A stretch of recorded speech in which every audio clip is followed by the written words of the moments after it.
Good evening, children.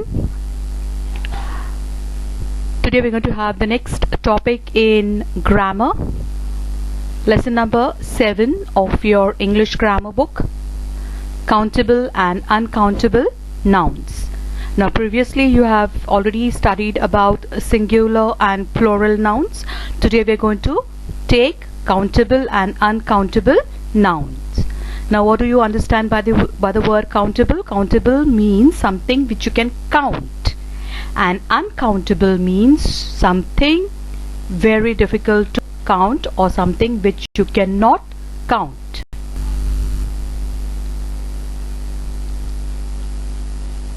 Now here are some pictures. The first one is of the leaves, then you have the smiley faces, and the last one is a family, right? Now here we can easily count each and every leaf for this stem. For example, 1, 2, 3, 4, 5, right? So we can count the leaves, we can count how many smiley faces or the emojis are, and we can also count our family members. Now there are 5 leaves, 3 smiley emojis, and 16 family members. So something that you can count. So what is a countable noun? We can count leaves, smiley emojis, and a family members. A noun that names things that can be counted. I repeat, a noun that names things that can be counted is called as a countable noun. Now what are the rules? In grammar you always have rules to follow, and you should know clearly how they should be followed by when you're writing any sentence. We can write a or an, a few, many, or some before singular countable nouns. For example, if it is a cat, then you write a cat. If it is an elephant, you write an elephant. Countable nouns can take singular or plural verbs. Now something very different. You will understand what I'm saying when you look at the pictures and the sentences followed by it. For example, this is a house. Now you can see here only one house. Therefore, you write this is. The verb is. You don't say are. Now when do you say are? These are many houses. Can you see that? Instead of one house, there are many houses you can see in the next picture. So are, the verb here is are. So countable can take singular verb also, and it can take plural verb.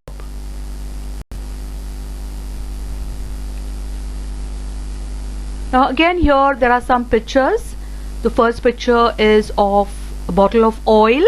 The second one is, you say, nice greenery, very pleasing to your eyes, grass of course, and the last one is sand.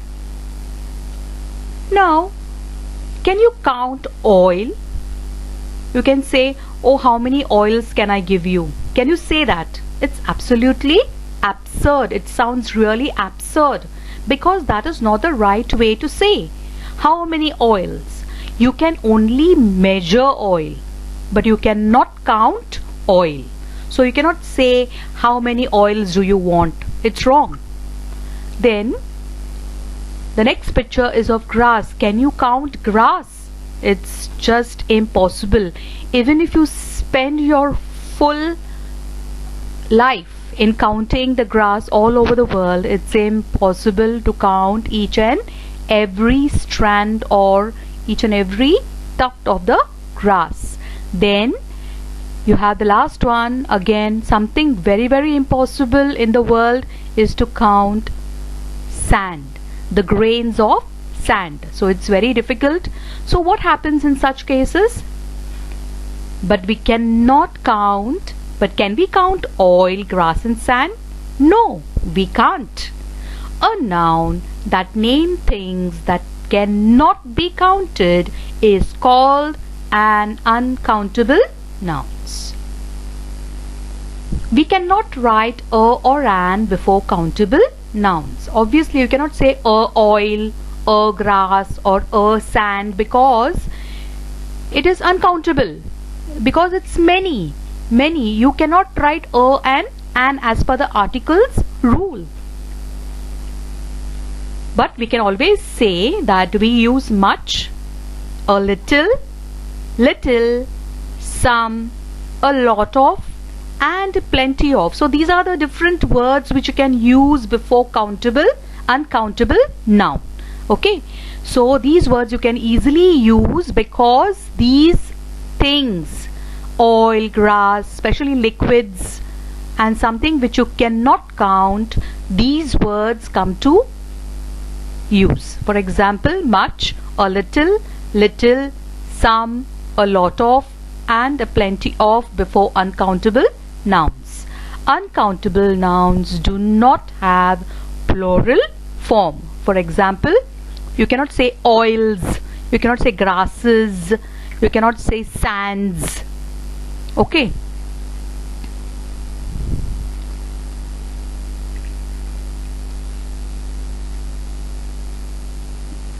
Now what is the thing that you're going to use when you see this picture of a glass filled with water, and the second picture is of a small container holding rice?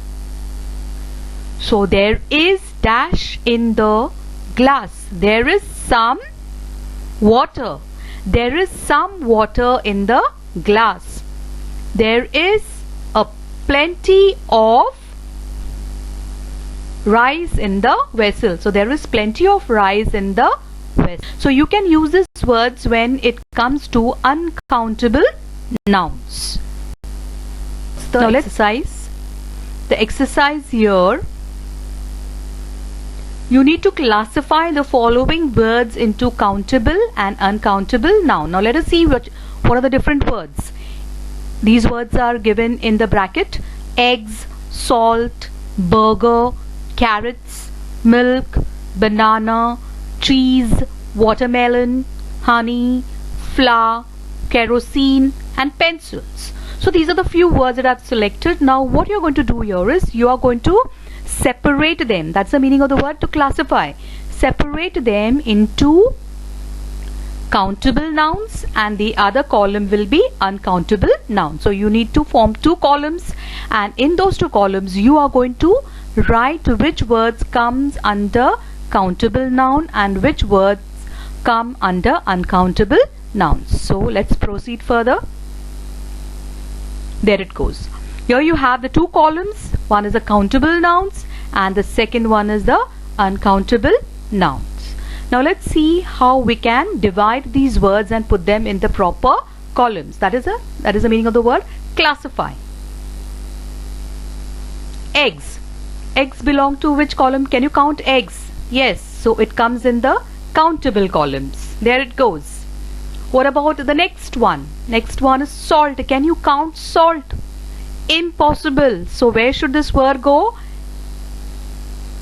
Sorry, first we'll see what are the countable nouns and then we'll go to the uncountable nouns. So eggs, burgers, yes, you can count burgers. Carrots, of course, you can count carrots. Then milk, can you count milk? So leave it out, you cannot do that. Bananas, yes, of course, I can count bananas. So my next word is bananas. Cheese, can you count cheese? It's impossible to count cheese. Watermelon, yes, of course, you can count watermelon. So again, that word goes in the countable nouns column. And honey, can you count honey?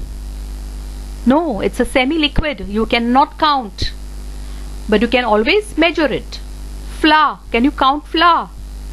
Flour means atta, okay, गेहूं का आटा or whatever. So can you count flour? No, you can only measure it. Kerosene, again it's a liquid, can you count liquid? No, you can only measure it. Pencils, can you count pencils? Yes. So this word goes in the countable nouns column.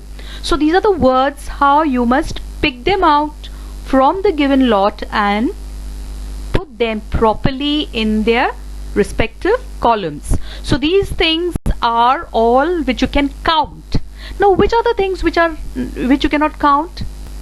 Salt, milk, cheese, honey, flour and kerosene. I told you earlier you cannot count these words, therefore these words are considered to be uncountable nouns. So that is the meaning of the word to classify.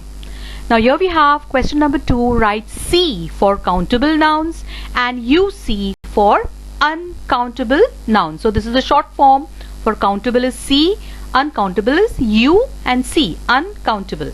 Now let's see what's the exercise. Now here there is a picture. Now the first one is a sheriff. A sheriff is a policeman. The second picture is a grass. Third picture an island. Fourth picture a wolf. Fifth picture sand. Sixth picture flower. Seventh picture snow and last 8th picture is lollipop. Now you can understand which pictures are countable nouns which you can count, and the ones which are uncountable will be UC. So you have to put, there it goes. First one, sheriff, you can count how many policemen are there. So it is a countable noun. Can you count grass? No, it's impossible. So we shall see now, we shall rather have all the countable nouns together.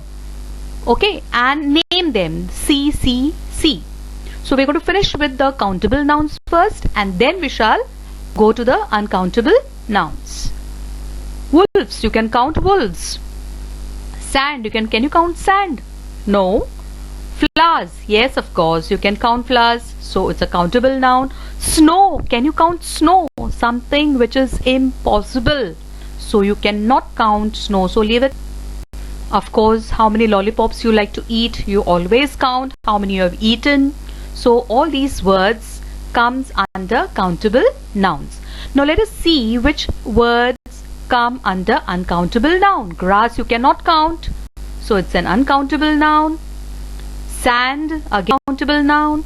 Snow you cannot count, so these are all uncountable nouns. So I hope you have clearly understood the meaning of countable nouns and uncountable nouns. The topic is very easy. You just have to see the videos and understand the meaning of countable nouns and uncountable nouns. The other exercise we shall see from the textbook. Thank you.